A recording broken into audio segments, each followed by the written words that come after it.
प्रधानमंत्री श्री नरेंद्र मोदी जी के कुशल नेतृत्व में आज का भारत आर्थिक मोर्चे पर बहुत तेजी से प्रगति कर रहा है। आज दुनिया भर के बड़े बड़े निवेशक चीन का स्टॉक मार्केट छोड़कर भारत में निवेश कर रहे हैं। इसकी सबसे बड़ी वजह यह है कि भारत मौजूदा समय में सबसे तेजी से ग्रोथ करने वाली अर्थव्यवस्था के रूप में उभरा है।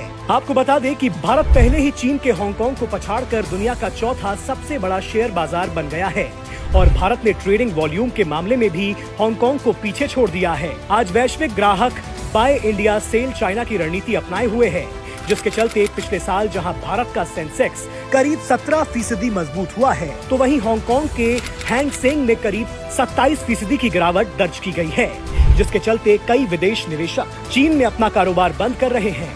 कीमतों में आई गिरावट के बाद सिंगापुर की हेज फंड एशिया जेनेसिस ने चीन में अपना कारोबार बंद करने की बात कही है। जहां चीन की इकोनॉमी संघर्ष कर रही है, वहीं भारत की अर्थव्यवस्था मजबूत हो रही है। यही वजह है कि दुनिया भर के दिग्गज निवेशक चीन को छोड़कर भारत में पैसा लगा रहे हैं। अमेरिकी वॉल स्ट्रीट के दिग्गज गोल्डमैन सैच ग्रुप, आईएनसी और मॉर्गन स्टैनली ने अगले एक दशक तक भारत को निवेशकों के लिए सबसे बड़ा डेस्टिनेशन बताया है। 65 अरब डॉलर के हेज फंड मार्शल वेस ने अपने फ्लैगशिप हेज फंड में भारत को अमेरिका के बाद सबसे बड़ा दांव बताया है।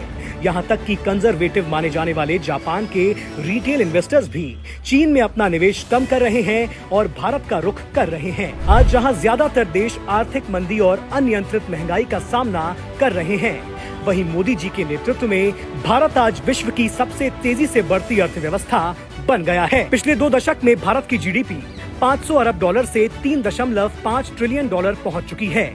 अगले कई साल तक भारत की इकोनॉमी सालाना 7% की रफ्तार से बढ़ने की उम्मीद है कि भारत विश्व की तीसरी सबसे बड़ी अर्थव्यवस्था बनने के लक्ष्य पर आगे बढ़ रहा है।